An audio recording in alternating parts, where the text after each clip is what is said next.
very liberal in America, admits Trump is absolutely right. Common sense has slowly started to prevail. Esther Lee, who is currently one of the main leaders in the racist organization known as the National Association for the Advancement of Colored People or NAACP, has finally broken her silence and is speaking out against the removal of Confederate statues. She stated the obvious by saying that she is against their removal because they are a part of our history. She went on to call the removal of the statues a senseless act, and also called the death of the women protester and the two peace officers who died in a helicopter crash last weekend something that didn't need to happen. That just because someone in their mind decides the status should be taken down doesn't mean they should be. Well said. All this means she concurs with President Donald Trump's sentiments on the matter. This whole awful episode, which is reminiscent of 20th century Soviet Union and ISIS, has boiled over to the point that on Wednesday, authorities in Chicago found a statue of Abraham Lincoln, or 16th president and the very man who ended slavery, badly burned. These are indeed sad times. Human Events reports.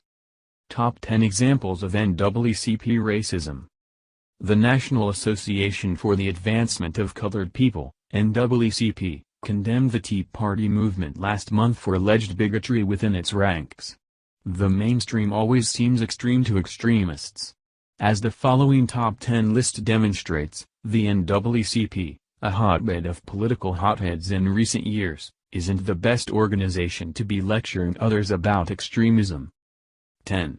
In March 2008, ABC News revealed that Barack Obama's pastor had preached that African Americans should sing not "God Bless America, God Damn America," that 9/11 proved that America's chickens are coming home to roost, and that the U.S. government invented AIDS.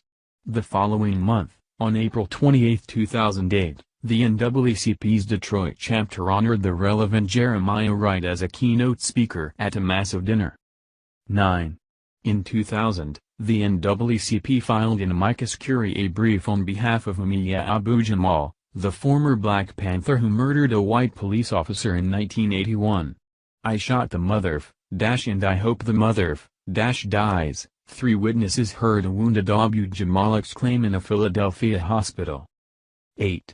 The rhetoric of Julian Bond, chairman of the NAACP from 1998 to 2000, exemplifies the organization's migration from the mainstream to the extreme. In his words, "Republicans are the white people's party and a crazed swarm of right-wing locusts. America morphs into a place where white supremacy is everywhere, and the George W. Bush administration exemplifies a regime whose devotion to the Confederacy is nearly canine in its uncritical affection." 7. On July 1, 1934, W.E.B. Du Bois resigned from the organization he helped found after an ugly feud with the NAACP's more moderate leaders, crudely accusing Walter White, an African American, of being white. The previous year, Du Bois called for a plan that will involve increased segregation and perhaps migration for African Americans. The thinking colored people of the United States must stop being stampeded by the word segregation, Du Bois insisted in the January 1934 issue of the Crises, adding 4 months later, "I fight segregation with segregation." The parting of ways saved the NAACP further embarrassment. Their founder made an ill-advised trip to Nazi Germany in 1936 that resulted in, among other lamentable items, the German case against Jews, an apologia in which Du Bois excused German anti-Semitism as a reason prejudice based on economic fear. 6. For many, April 8, 1994 was the day the NAACP jumped the shark. The group invited a rogues gallery of crackpots, extremists, and racists to a secret meeting, dubbed, "Take a Deep Breath," a deliberate mechanism for communication and interrelations between representative leaders of the progressive community and the NAACP within the inclusive mission of the Chavez administration and the African-centered self-determined program thrust of the new NAACP. Attendees included black supremacist Leonard Jeffries, famous for his Sun People, Ice People dichotomy to explain the differences between blacks and whites, Maulana Karenga, the originator of Kwanzaa who went to prison for torturing 2 women, and fringe presidential candidate Lenora Fulani. 5. Louis Farrakhan teaches that an evil scientist named Jacob created white people, claims to have been abducted in a UFO, and has made a mountain of anti-Semitic utterances. So it shocked many when the NAACP invited the Nation of Islam Grand Panjandrum to participate in a leadership summit on June 12 to 14, 1997. 4. When Al Gore selected Joe Lieberman as his running mate in 2000, Dallas NAACP chapter head Lee Alcorn responded with alarm that a Jewish American had been selected on a national ticket. "I'm concerned about, any kind of Jewish candidate, and I'm concerned about the Democratic Party," Alcorn said on a radio program. "And if we get a Jew person, then what I'm wondering is, what is this movement for, African Americans," the NAACP leader maintained, "need to be suspicious of any kind of partnerships between the Jews at that kind of level because we know that their interest primarily has to do with, money and these kind of things." 3. The Obama administration bounced Van Jones out of its administration after the media learned he had led a communist organization, signed a petition claiming that the Bush administration may indeed have deliberately allowed 9/11 to happen, and organized a vigil on September 12, 2001 memorializing the victims of U.S. imperialism. Though Jones was ultimately too extreme for the U.S. president, he was just right for the NAACP's president. On February 26, 2010, the NAACP's Image Awards bestowed a President's Award upon Van Jones. 2. In the 1970s, a judge sentenced Benjamin Chavis to prison for his role in the firebombing a white-owned grocery store in the black part of Wilmington, North Carolina. A judge overturned his conviction on a technicality in 1980, with Chavis's makeover so complete that the NAACP elected him chairman on April 9, 1993. A few months later, Chavis demanded the inclusion of the Nation of Islam in a 30th anniversary celebration of the March on Washington. He explained, "I want everybody here to know that the NAACP is standing with the Nation of Islam." Angela Davis, Sister Sulja, and Leonard Jeffress were among the extremists Chavis extended an olive branch to during his short tenure as NAACP leader. Chavis, a former Christian minister, has joined the Nation of Islam since his firing from the NAACP. 1. 10 years after the NAACP and W.E.B. Du Bois originally parted company in 1934, the civil rights organization welcomed him back.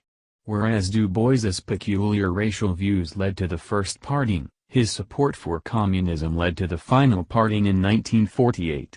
Du Bois subsequently eulogized Stalin as a great and courageous man that had been attacked and slandered as few men of power have been, likened North Korean communists to the American patriots of 1776, accepted a Lenin Peace Prize, was feted with a nation holiday in Maoist China, joined the Communist Party USA, renounced his American citizenship, and emigrated to Kwajalein.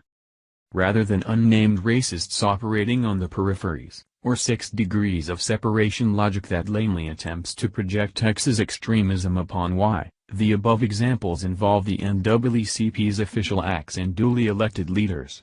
In a few cases, such as with Lee Alcorn and W.E.B. Du Bois, the NAACP repudiated the extremism and severed ties. In each instance, the NAACP's leadership, and not Yahoo's acting in its name, brought shame upon the organization. For most of its history, the NAACP has served as a force of political moderation and sought the laudable goal of an integrated society where people of color could reach their fullest human potential unhampered by discrimination. For most of its recent history, the NAACP has self-righteously designated itself the arbiter of who is and who is not a racist, even as it sponsors black racists. What we take issue with is the Tea Party's continued tolerance for bigotry and bigoted statements, NAACP CEO Ben Jealous remarked upon his group's anti-Tea Party resolution. The time has come for them to accept the responsibility that comes with influence and make clear there is no place for racism and anti-Semitism, homophobia and other forms of bigotry in their movement.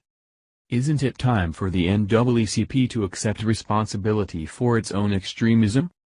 Although most black leaders in this great nation of ours rejoice in the fact that they get money and power by promoting racism where there is none, they forget one simple fact. There are no successful black nations in this world. In fact, the U.S. is the only nation on earth where blacks can become anything they want to be. If they don't kill each other, that is. They have taken over our sports and entertainment. We even just had our first black president, and still, that's not good enough for their leaders. Yes, they have earned all that, but in most other nations they aren't even allowed to earn it. But again, there is no money for their leaders if they admit things here in the US aren't as bad as they claim they are. Thank you for watching this video. What do you think about this? Share this on Facebook and Twitter along with your comments.